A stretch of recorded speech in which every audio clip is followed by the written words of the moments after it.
Shalom, puji bagi nama Tuhan kalau di hari ini Tuhan Yesus memberikan kesempatan yang indah sehingga kita dapat berkumpul menikmati ibadah tengah minggu di bulan yang baru.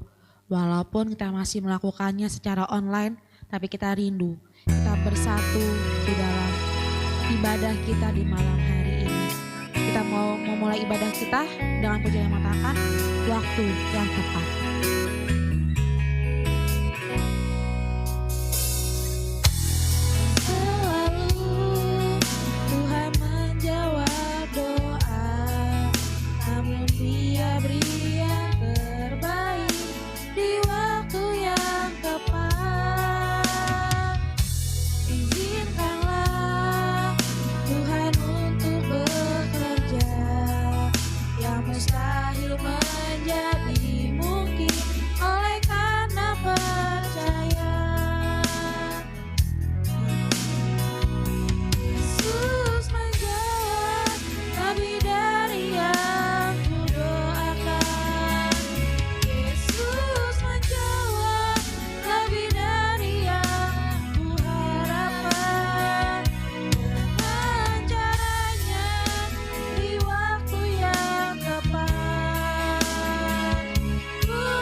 Bapa kami yang bertata di dalam kerajaan surga, Bapa yang kami sembah hanya di dalam nama Tuhan Yesus Kristus, Bapa yang sungguh sangat baik, yang senantiasa menyertai di dalam segenap kehidupan kami, yang senantiasa melawat kami, hingga di bulan yang baru ini, Engkau menyatukan kami dalam ibadah tengah minggu di malam hari ini ya Bapa.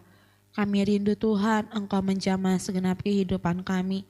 Kami rindu Engkau masuk di dalam hati kami dan berdoa di dalam segenap kehidupan kami, agar kedatangan kami di malam hari ini berkenan di hadapan-Mu. Kami rindu Tuhan jamaha-Mu ada dalam segenap kehidupan kami, agar kuasa-Mu mengalir dan kami dapat menerima aliran kuasa yang daripada-Mu. Hamba-hamba-Mu Tuhan yang melayani di dalam ibadah tengah minggu di malam hari ini, kiranya Engkau menyucikan, Engkau yang menguduskan, agar setiap pelayanan yang dilakukan semuanya berkenan di hadapan-Mu. bahkan sarana yang kami pergunakan. Juga kiranya ya Bapa, Engkau yang membela, Engkau yang campur tangan, sehingga ya Tuhan tidak mengambil sukacita, damai sejahtera di dalam kami beribadah. Segala kuasa kegelapan Tuhan yang ingin mengganggu kami mohon kepadamu, biarlah Engkau patahkan, Engkau hancurkan. Dan sekarang kami semua percaya dan menerima kemenangan yang daripada Engkau. Terima kasih ya Tuhan, terima kasih ya Bapa. Kami akan memulai ibadah tengah minggu kami di malam hari ini. Hanya dalam nama Tuhan Yesus kami berdoa. Haleluya, amin. Waktu Tuhan adalah waktu yang terbaik. Jika Dia baru menjawab doa kita percaya Tuhan ada rencana yang ada dalam segenap kehidupan kita semua. Kita mengatakan waktu Tuhan pasti yang terbaik. Maka izinkan sesuatu terjadi. Ku percaya semua untuk kebaikanku. Bila nanti telah tiba waktumu, ku percaya kuasa-Mu memulihkan hidupku. Bila Kau izinkan, bila Kau izinkan sesuatu terjadi, ku percaya semua untuk kebaikanku. Bila nanti telah tiba waktumu, ku percaya kuasa-Mu memulihkan hidupku. Waktu Tuhan pasti yang terbaik, walau kadang tak mudah dimengerti. Lewati cobaan, ku tetap percaya waktu Tuhan pasti yang terbaik.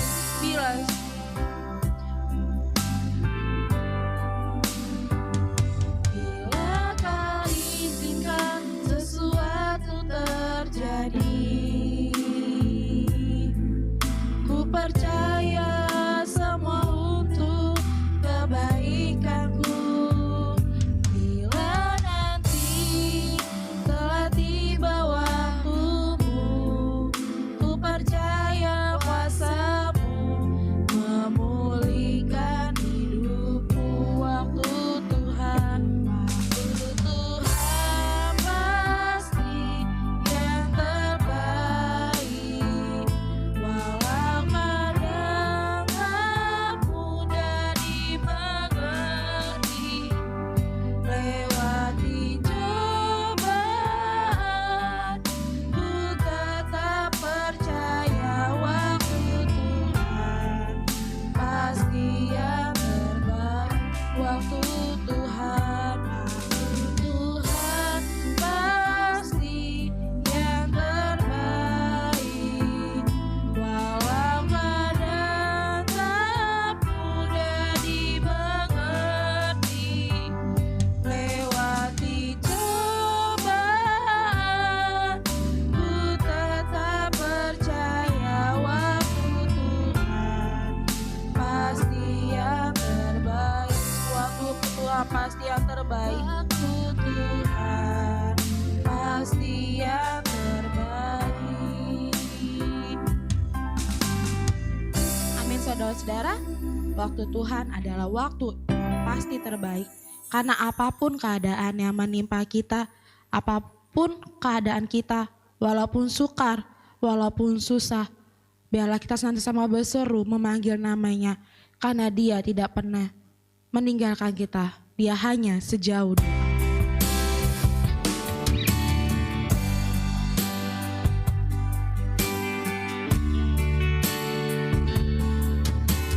Bila kau rasa gelisah di hatimu, bila langkah buta menentu hidupmu, ingat masih ada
memanggil namanya, berseru memanggil namanya, berdoa Dia akan segera menghampiri dirimu. Percaya Yesus tak jauh darimu, Dia hanya sejauh doa, Dia hanya sejauh doa, Dia hanya sejauh doa. Tiba saatnya kita akan masuk di bagian yang terpenting, yaitu mendengarkan firman Tuhan. Karena kita lapar dan haus akan firman Tuhan. Dan karena firman itulah juga yang mampu menyegarkan segenap kehidupan kita semua. Karena doa orang yang benar akan sangat besar kuasanya. Dan tidak sangat pujian doa orang benar. Saat keadaan sekelilingku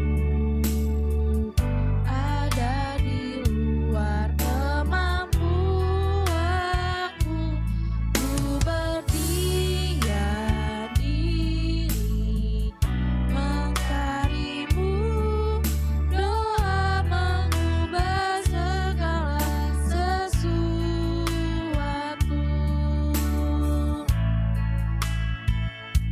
Saat kenyataan di depanku mengecewakan perasaanku, ku menutup mata memandangmu. Berdoa mengubah segala sesuatu. Doa orang benar bila didoakan dengan yakin besar kuasanya, dan tiap doa yang lahir dari iman berkuasa menyelamatkan.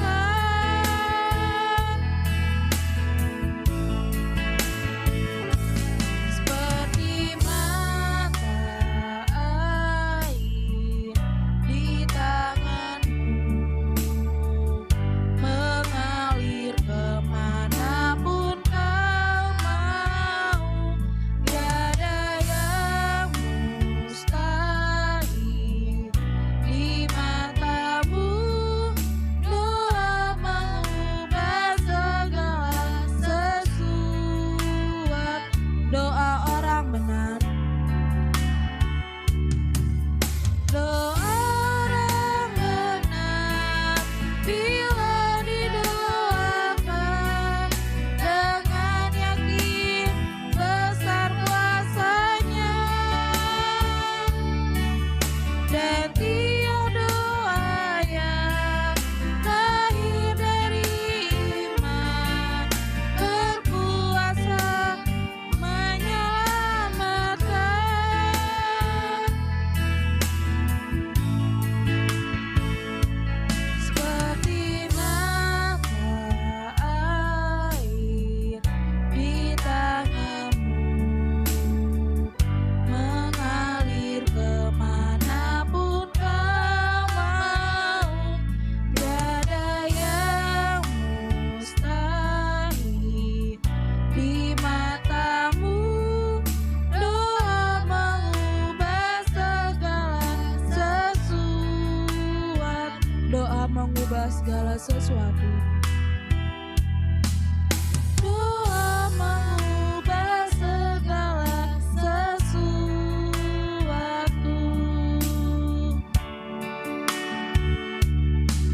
Dalam doa, inilah ya Tuhan yang menjadi kerinduan kami kepadamu. Jika kami berdoa dengan segenap hati kami, kan kami rindu Tuhan, Engkau berkenan mendengarkan setiap doa permohonan kami. Biarlah ya Bapa, Engkau yang berkenan juga menerima setiap pujian kami, agar pujian itu dapat menjadi pujian yang menyenangkan hati-Mu. Dan tiba saatnya Tuhan, kami mau duduk diam mendengarkan sabda firman-Mu. Biarlah ya Bapa, hati kami siap ditaburi oleh firman-Mu. Dan biarlah ya Tuhan, firman-Mu itu dapat hidup di dalam segenap kehidupan kami. Urapilah hamba-Mu yang akan mewartakan kebenaran firman-Mu di malam hari ini. Biarlah ya Tuhan, setiap firman yang disampaikan, biarlah itu semuanya berasal daripada-Mu. Dan biarlah ya Tuhan, firman itu hidup di dalam segenap kehidupan kami. Terima kasih Bapa, kami siap untuk mendengarkan firman-Mu. Hanya dalam nama Tuhan kami berdoa. Haleluya. Amin. Shalom Bapak Ibu sekalian, berjumpa lagi kita dalam ibadah Tengah Minggu yang akan kita ikuti bersama. Dan di sini pada Tengah Minggu ini saya akan mencoba untuk mengambil tema yaitu berdoa yang benar dan berdampak bagi bangsa gitu ya. Kenapa ini menjadi sebuah urgensi atau menjadi sebuah hal yang sangat krusial, hal yang sangat penting, karena kalau kita melihat hari-hari ini Bapak Ibu Saudara, kita melihat banyak sekali di media sosial, di berita-berita di TV, itu begitu banyak berita-berita kriminal ya. Begitu banyak berita-berita tentang politik yang kita tahu, dan itu menandakan ya sebuah indikator yang bisa kita terima sebagai indikator yang ini Indonesia tidak sedang baik-baik saja gitu ya. Ini sungguh kondisi-kondisi yang tidak mengenakan. Jadi kalau kata Alkitab hari-hari ini adalah hari-hari yang jahat itu ya benar adanya gitu ya. Firman Tuhan sudah katakan seperti itu. Begitupun yang saya alami kemarin Bapak Ibu Saudara. Jadi waktu tanggal 27 kemarin saya ada kesempatan untuk bertugas di Kabanjahe ya, di daerah Sumatera Utara. Jadi di situ saya hari itu malamnya saya menginap di sebuah penginapan di Brastagi itu. Dan waktu itu waktu sampai itu mungkin sore masih jam 7 atau jam 6, saya agak lupa ya, mungkin jam 6 jam 7 lah. Habis itu sampai di hotel, saya mandi kemudian tidur gitu ya. Nah, pada malam harinya jam 11 saya tiba-tiba terbangun gitu. Dan saya banyak merenung di situ karena terbangun ya. Kebetulan lapar juga dan saya datangi ke resto hotel itu. Saya pesan makanan. Nah, sambil menunggu saya banyak sekali merenung sebuah hal. Cuma memang saya nggak memiliki firasat apapun malam itu gitu kan ya. Saya nggak ada firasat apapun malam itu. Dan ternyata ya besoknya itu muncul berita, Bapak Ibu Saudara. Muncul berita ada seorang wartawan yang rumahnya dibakar. Dan itu lokasinya hanya setengah jam dari tempat saya menginap. Gitu ya. Waktu saya dengar itu, wah ini kejadian yang begitu mengerikan ada di dekat saya waktu itu gitu ya. Mungkin kejadiannya jamnya mungkin hampir sama ketika saya terbangun itu ya. Sekitar malam hari itu. Jadi ada 4 orang di dalam rumah itu mati terbakar gitu ya. Jadi ini dan diduga gitu ya, diduga karena dia sedang mengangkat sebuah kasus gitu ya. Diduga ya karena kasus itulah dia jadi dikorbankan, dia jadi dibunuh. Dan itu hanya salah satu contoh gitu ya. Dan banyak lagi yang saya baca, ternyata sekarang kok gampang sekali orang menghilangkan nyawa saudaranya, menghilangkan nyawa sesamanya. Itu seperti begitu gampang gitu ya. Kasus mutilasi juga begitu mengerikan. Seperti memotong manusia itu seperti memotong hewan. Jadi kayak udah gak ada perasaan lagi. Dan ini bukan hal yang baik saya rasa gitu ya. Ini hal yang perlu menjadi perhatian kita. Karena memang kita akan lihat ya, kita akan lihat contohnya. Bagaimana kita hidup bernegara itu, bagaimana kita hidup di dalam sebuah negara ini gitu ya. Dan orang Kristen harus punya kontribusi kepada negara itu. Nah, kita akan belajar dari seorang yang bernama Nehemia, Bapak Ibu Saudara. Kita buka di Nehemia yang pertama. Saya akan bacakan dulu. Kita akan belajar nanti satu perikop penuh. Tapi kita akan lihat dulu di 3 ayat yang pertama. Saya bacakan untuk Bapak Bapak Ibu Saudara ya. Nehemia 1 ayat 1 sampai 3 demikianlah firman Tuhan. Riwayat Nehemia bin Hakalya, pada bulan Kislu tahun ke-20 ketika aku di Puri Susan, datanglah Hanani, salah seorang dari saudara-saudaraku dengan beberapa orang dari Yehuda. Aku menanyakan mereka tentang orang-orang Yahudi yang terluput, yang terhindar dari penawanan dan tentang Yerusalem. Kata mereka kepadaku, orang-orang yang masih tinggal di daerah sana yang terhindar dari penawanan ada dalam kesukaran besar dan dalam keadaan tercela. Tembok Yerusalem telah terbongkar dan pintu-pintu gerbangnya telah terbakar. Jadi ketika Nehemia ini sudah ada dalam posisi yang enak ya Bapak Ibu Saudara. Kita akan lihat nanti di perikop paling bawah bahwa dia ini sudah jadi juru minuman raja. Dia ada di Puri Susan ya, di Babel. Sedangkan orang-orang Israel itu ada yang diangkut ke Babel, ada yang masih tinggal, terutama orang-orang yang sudah tidak produktif. Yang usianya sudah tua atau mungkin memiliki difabilitas ya, itu ditinggal di Yerusalem gitu ya. Tapi yang muda-muda yang bisa bekerja semua diangkut keluar karena waktu itu Israel kalah gitu ya dengan Babel.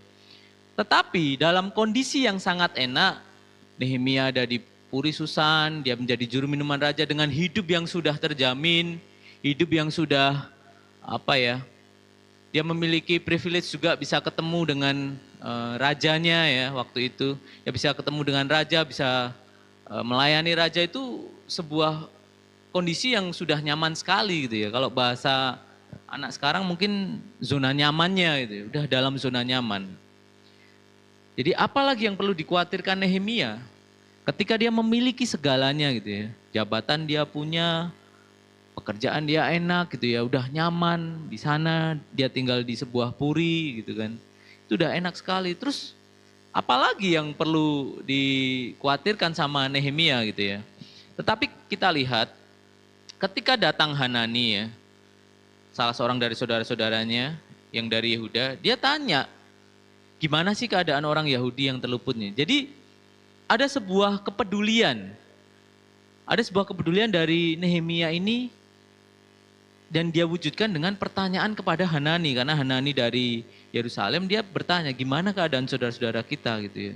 Dan ternyata jawaban Hanani ini ya, ini mereka yang terhindar dari penawanan ada dalam kesukaran besar. Tembok Yerusalem sudah terbongkar. Jadi terbongkarnya tembok Yerusalem ini bukan masalah hanya bangunan yang dibongkar Bapak Ibu Saudara. Itu harga diri gitu ya. Tembok itu adalah sebuah harga dirinya. Dan kemudian ketika itu sudah dibongkar, pintu-pintunya dibongkar, dibakar, dan gak ada satupun orang yang peduli dengan itu gitu ya. Tetapi Nehemia peduli gitu. Karena ini hal yang sangat aib gitu ya. Buat orang Israel ini aib. Tapi ternyata terjadi juga, faktanya banyak sekali orang-orang Yahudi yang gak peduli gitu ya.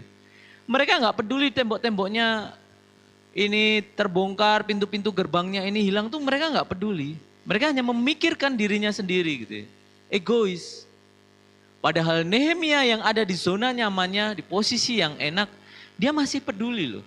Dia masih ingat dengan bangsanya. Dia masih ingat dengan harga diri bangsanya. Jadi ini sebuah pelajaran yang bisa kita tarik dari Nehemia ya. Jadi ketika kita sekarang mungkin kebalikannya, mungkin kita nggak dalam kondisi nyaman kita, mungkin kita nggak sedang di dalam zona nyaman, malah zona yang dalam pergumulan mungkin ya. Tetapi tetap saja pelajaran penting kita adalah kita tetap nggak boleh melupakan bangsa kita ini. Karena begitu ngeri sekali kasus-kasus seperti itu. Apalagi ketika saya dapat informasi ya tentang stunting dan human trafficking. Stunting ini juga salah satu bahaya yang mengancam Bapak Ibu Saudara. Stunting di Indonesia ini sangat mengancam. Bahkan stunting atau kurang gizi itu tidak hanya terjadi di daerah 3T loh. Terjadi juga di kota Jakarta ini ya. Kota yang metropolitan seperti ini, banyak sekali anak-anak stunting juga. Kurang gizi, gizi buruk. Yang dampaknya itu tidak hanya pada tubuhnya saja. Tidak hanya pada pertumbuhan fisiknya saja, justru yang berbahaya dari stunting adalah perkembangan otaknya gitu. Dan itu terjadi banyak sekali di Indonesia, apalagi di wilayah-wilayah timur itu lebih banyak lagi. Di kota saja ada gitu ya. Kemudian trafficking. trafficking ini sangat memprihatinkan juga. Bagaimana orang ya dijual, diperdagangkan gitu ya, menjadi budak. Jadi ini perbudakan modern gitu. Dan itu terjadi sekarang, hari ini pun masih terjadi. Dan itu sangat-sangat memprihatinkan gitu ya. Sangat-sangat memprihatinkan karena untuk ketika orang sudah terkena stunting maupun trafficking itu pembebasannya susah. Orang kena stunting kuratifnya susah, pengobatannya pun susah. Orang kena trafficking untuk membebaskan dia dari situ pun susah. Dan banyak sekali saya dengar cerita walaupun dia bisa keluar dari situ tapi tetap ada ancaman-ancaman juga gitu ya, nggak bisa tenang akhirnya. Nah, ini gimana cara mengatasinya? Jadi jangan sampai juga orang-orang yang kita kenal, saudara-saudara kita, anak cucu kita juga terkena stunting maupun human trafficking nih, jangan sampai juga. Gitu ya.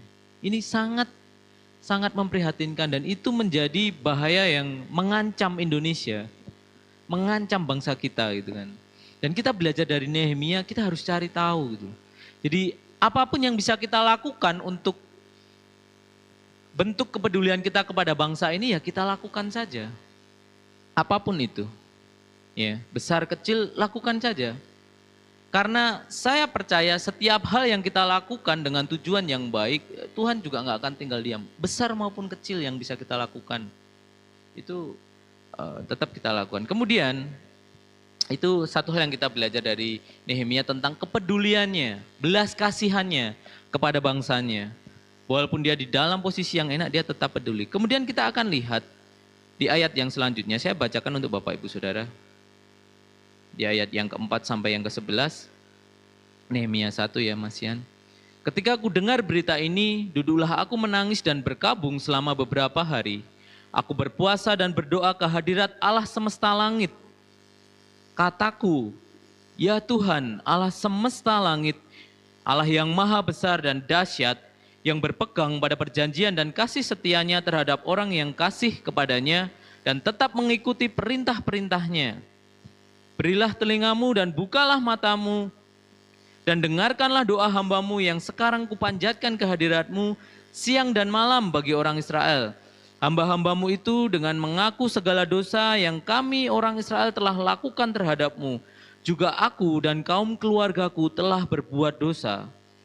Kami telah sangat bersalah terhadapmu dan tidak mengikuti perintah-perintah, ketetapan-ketetapan dan peraturan-peraturan yang telah kau perintahkan kepada Musa hambamu itu.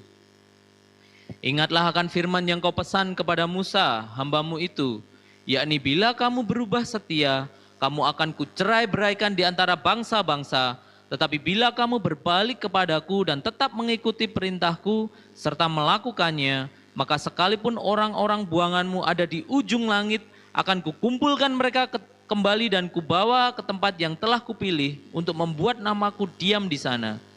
Bukankah mereka ini hamba-hambamu dan umatmu yang telah kau bebaskan dengan kekuatanmu yang besar dan dengan tanganmu yang kuat?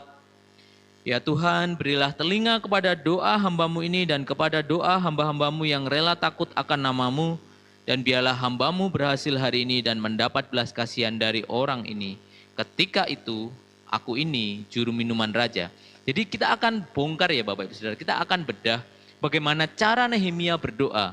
Ini sebuah pelajaran yang begitu penting. Jadi ketika saya dulu belajar Nehemia ini, saya jadi punya kerangka dalam berdoa gitu ya. Ada kerangka yang saya ikuti dari Nehemia gitu ya. Tetapi tidak harus sama persis, artinya kita bisa amati, tiru, kemudian kita modifikasi. Tetapi kita akan lihat bagaimana cara Nehemia berdoa. Kita akan lihat di ayat ke-5 dan ke-6.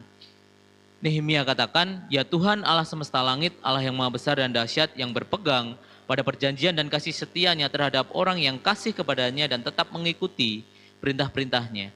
Jadi pertama kali kalimat yang diucapkan Nehemia ketika dia berdoa adalah dia memuji Tuhan dulu. Ya. Jadi ketika kita memulai berdoa, usahakan seperti Nehemia ini ya. Kita memuji Tuhan dulu. Ya Tuhan, terima kasih untuk kebesaran-Mu, kemurahan-Mu, perlindungan-Mu gitu kan. Jadi kita memuji Tuhan terlebih dahulu. Kemudian yang kedua, di ayat 6. Berilah telingamu dan bukalah matamu dan dengarkanlah doa hambamu yang sekarang kupanjatkan ke hadiratmu siang dan malam bagi orang Israel. Hamba-hambamu itu dengan mengaku segala dosa yang kami orang Israel telah lakukan terhadapmu, juga aku dan kaum keluargaku telah berbuat dosa. Yang kedua, setelah kita memuji dan memuliakan nama Tuhan, yang kedua kita mengaku dosa kita gitu ya. Ini yang kita pelajari dari doa Nehemia. Yang pertama memuji kemuliaan Tuhan, yang kedua adalah mengaku segala dosa kita. Karena begitu penting Bapak Ibu Saudara. Kenapa kita harus mengaku dosa kita? Karena dikatakan dalam firman Tuhan, kejarlah kekudusan, karena tanpa kekudusan tidak seorang pun akan melihat Allah. Kalau kita nggak dalam kondisi kudus, kita nggak akan melihat Tuhan. Jadi setidaknya kita meminta kepada Tuhan untuk menguduskan kita. Paling tidak kita layaklah di hadapan Tuhan gitu ya. Kita layaklah bertemu sama Tuhan itu layak. Karena doa adalah cara komunikasi kita kepada Tuhan. Itu cara kita berbicara kepada Tuhan itu dengan doa. Tapi cara Tuhan berfirman kepada kita bisa lewat firman Tuhan. Dan mungkin beberapa orang diberi karunia untuk audible gitu ya mungkin. Tapi cara kita berkomunikasi sama Tuhan, cara kita berbicara sama Tuhan ya dengan kita berdoa gitu kan. Jadi makanya kita harus tahu gitu ya. Jadi yang pertama tadi yang kita pelajari dari Nehemia doanya, yang pertama dia memuji Tuhan, yang kedua dia mengaku dosa. Ya. Di ayat 7 dikatakan juga kami telah sangat bersalah terhadapmu dan tidak mengikuti perintah-perintah, ketetapan dan peraturan-peraturan yang telah kau perintahkan kepadamu, kepada Musa hambamu itu gitu ya.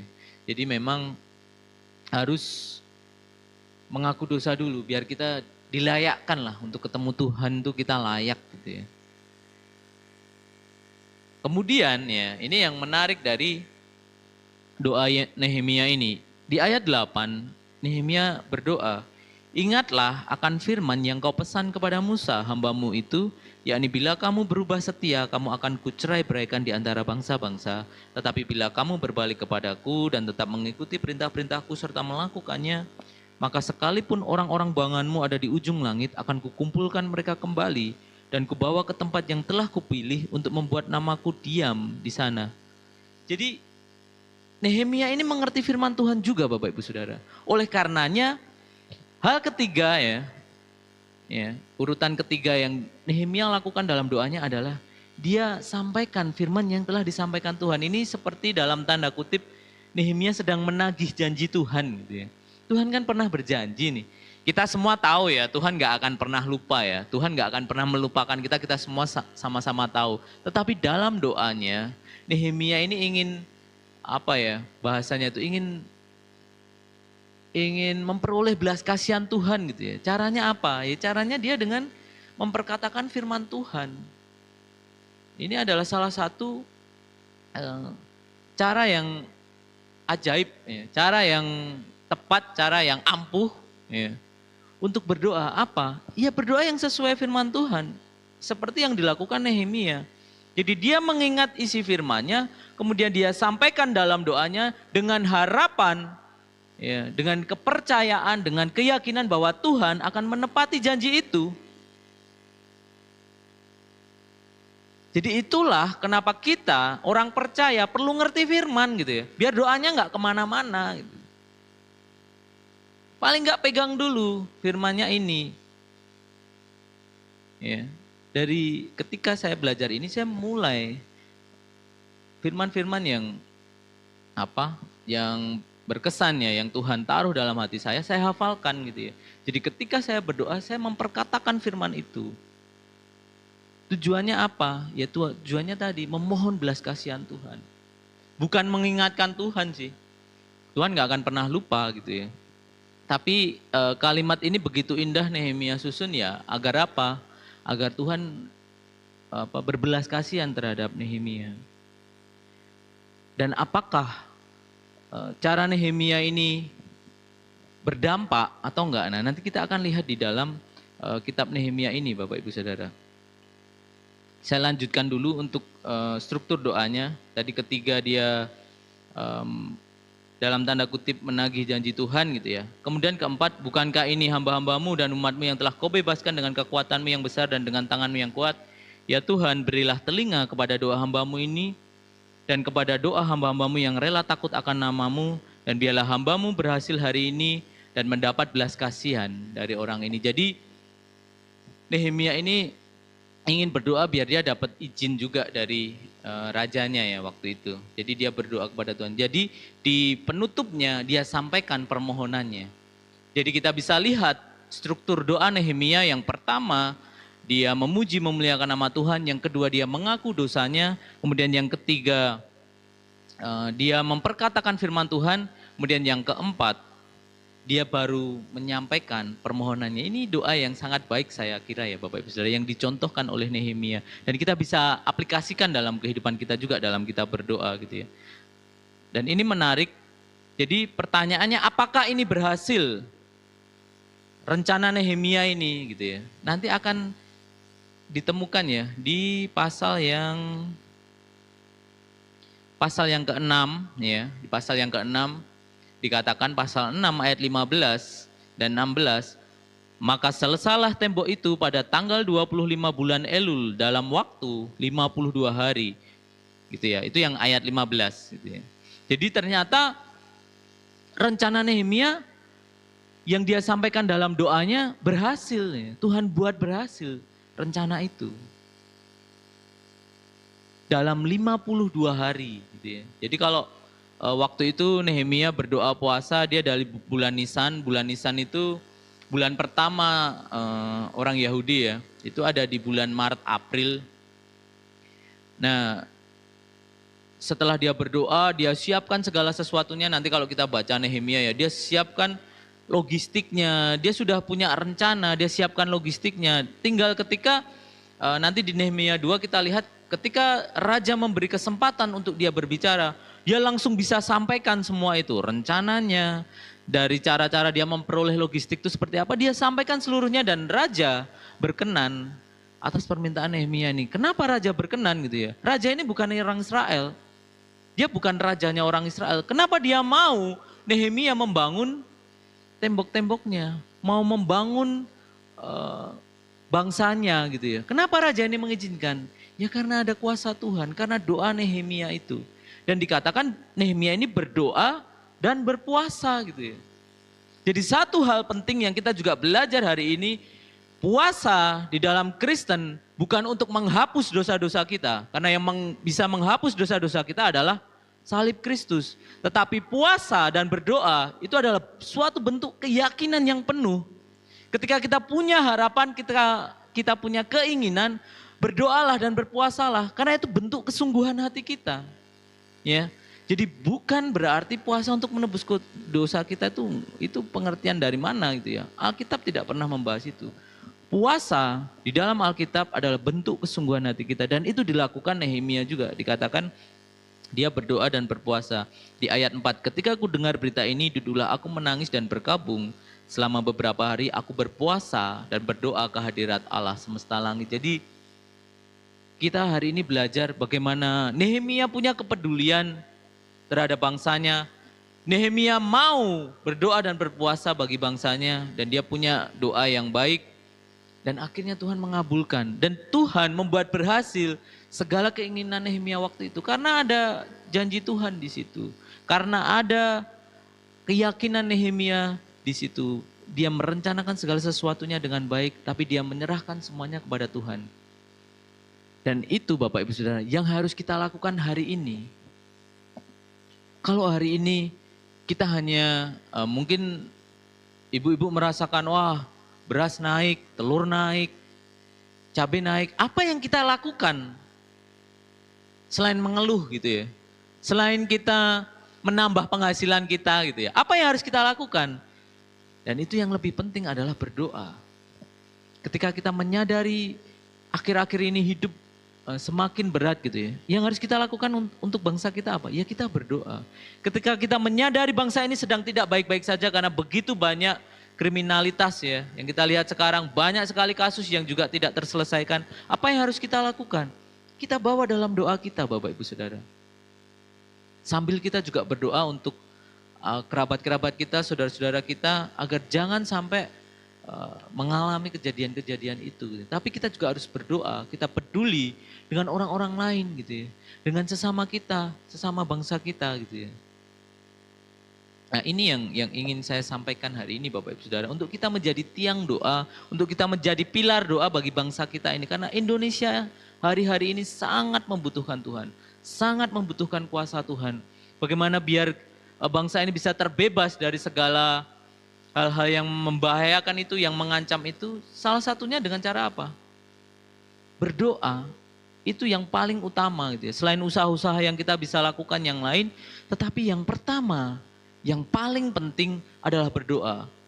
Karena itu adalah suatu hal yang saya pikir Bapak Ibu semua pernah mengalami dan saya pun mengalami gitu ya.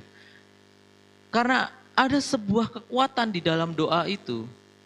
Ketika kita berdoa kepada Tuhan, seturut kehendak Tuhan, begitu besar kuasa Tuhan gitu ya. Yang belum pernah kita pikirkan mungkin ya, solusinya seperti apa. Tahu-tahu Tuhan sudah lakukan itu duluan gitu ya. Ya ini yang luar biasa. Dan saya pun percaya, saya Bapak Ibu Saudara, saya jujur ketika saya mendengar ya tentang keadaan bangsa kita, tentang orang-orangnya gitu ya, tentang yang memimpin ya, pemimpin-pemimpinnya. Jujur saya pernah merasa hopeless gitu ya. Saya merasa kayak pengharapan untuk bener nggak sih Indonesia itu akan jadi negara maju, bener nggak sih Indonesia emas itu akan terjadi 2045 itu bener nggak sih? Mungkin hari ini kita punya bonus demografi gitu ya. Punya bonus demografi, punya kemungkinan nanti anak muda yang banyak gitu ya. Tetapi sebanyak itu anak muda kalau tidak ada kualitasnya lah buat apa gitu ya. Artinya tidak akan memiliki kontribusi yang cukup baik untuk kemajuan bangsa ini. Dan ini yang perlu kita pikirkan. Karena mungkin yang akan menikmati nanti mungkin bukan kita, tapi setidaknya anak kita, cucu kita itu menikmati itu ya. Kemajuan Indonesia itu menikmati. Harus dimulai dari sekarang ya Bapak Ibu Saudara. Kita harus mulai dari sekarang bagaimana kita harus terus berdoa bagi bangsa kita agar kita memiliki pemimpin-pemimpin, pemerintah-pemerintah yang baik ya. Yang benar-benar peduli terhadap bangsanya, yang memiliki belas kasihan kepada bangsanya, yang tidak hanya memikirkan dirinya sendiri. Karena kalau saya lihat begitu banyak kasus korupsi yang besar-besar seperti itu ya, saya terkadang ini orang peduli nggak sih dengan rakyatnya gitu ya. Ini orang peduli dengan orang lain nggak sih? Atau memang kebanyakan orang sekarang hanya peduli dengan dirinya sendiri kan gitu. Tetapi hari ini kita akan belajar dari Nehemia dan saya berharap kita semua ya mulai sekarang terus ya. Mungkin yang sudah, haleluya puji Tuhan, tetapi yang belum, mari kita memulai nih, munculkan kepedulian kita dan tuangkan dalam doa-doa kita, dalam hal-hal kecil ya. Doa itu sebenarnya mungkin dianggap orang hal kecil, tetapi itu hal yang kuasanya justru seringkali lebih besar dari apapun gitu ya. Jadi kadang sering jadi bercandaan, oh aku kalau ada orang patungan, oh aku patungan uang, oh aku patungan tenaga, yang satu karena bercanda, wah aku patungan doa. Padahal itu yang paling penting dari segala patungan-patungan itu, yang paling penting adalah patungan doa ini kan seperti itu. Makanya saya mengajak untuk jemaatnya GBS Baladewa semuanya kita mulai hari ini masukkan dalam doa-doa kita tentang bangsa kita juga. Agar bangsa kita benar-benar dilepaskan dari kriminalitas, dari koruptor-koruptor ya yang merugikan bangsa, dari tindakan-tindakan kriminal, trafficking, juga dari stunting, ya tentang kerusakan alam, semua hal kalau kita mau cari tahu kita pelajari ya, apa sih yang membahayakan yang terjadi di Indonesia, boleh kita searching seperti yang dilakukan Nehemia tadi. Dia bertanya kepada Hanani dan hari ini kita juga bisa kok, kita lewat sosial media, kita lewat Google ya, googling apa sih bahaya-bahaya yang di Indonesia dan kita bisa doakan itu gitu ya.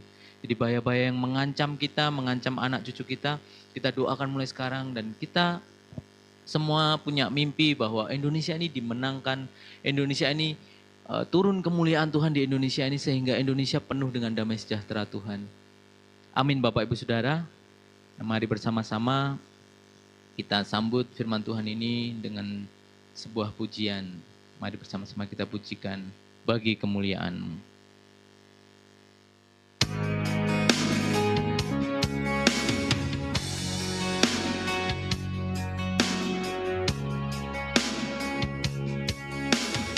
Yesuslah Tuhan yang layak ditinggikan, layak disembah oleh suku-suku bangsa.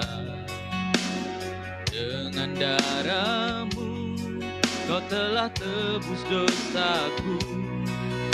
Genapi Tuhan firman-Mu atas negeriku. Hatiku rindu melihat kemuliaan-Mu. Hatiku rindu melihat curahan kuasa-Mu di tanah tercinta, negeriku Indonesia. Ku berdoa Indonesia, penuh kemuliaan-Mu Indonesia, bagi kemuliaan-Mu. Kita pujikan dari awal. Yesuslah Tuhan, Yesuslah Tuhan yang layak ditinggikan, layak disembah oleh suku-suku bangsa. Dengan darah-Mu Kau telah tebus dosaku. Genapi Tuhan firman-Mu atas negeriku. Hatiku rindu melihat kemuliaan-Mu. Hatiku rindu melihat curahan kuasa-Mu di tanah tercinta, negeriku Indonesia. Ku berdoa Indonesia, penuh kemuliaan-Mu Indonesia, bagi kemuliaan-Mu.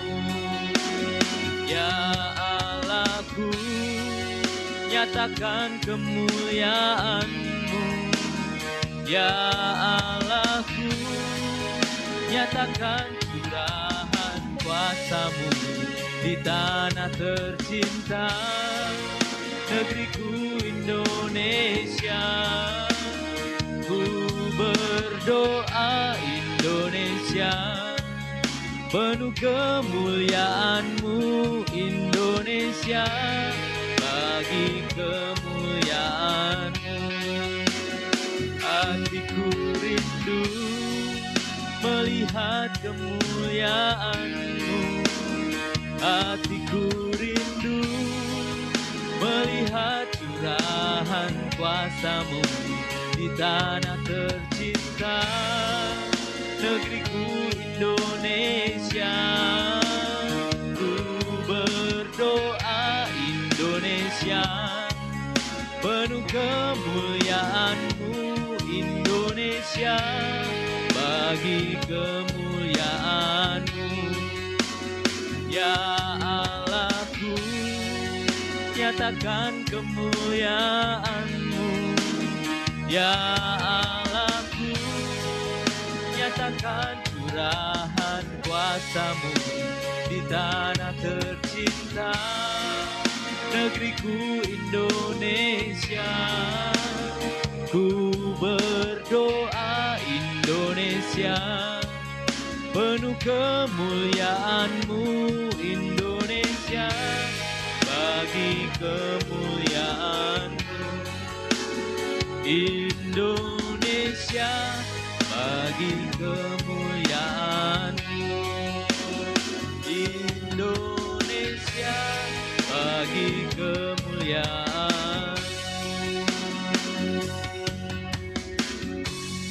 Kami bersatu hati Tuhan, kami sungguh bersatu hati, kami berdoa bagi negara kami Tuhan, bagi bangsa kami, bangsa Indonesia. Ya Bapa yang agung, yang mulia Tuhan, Engkau yang penuh dengan kemurahan.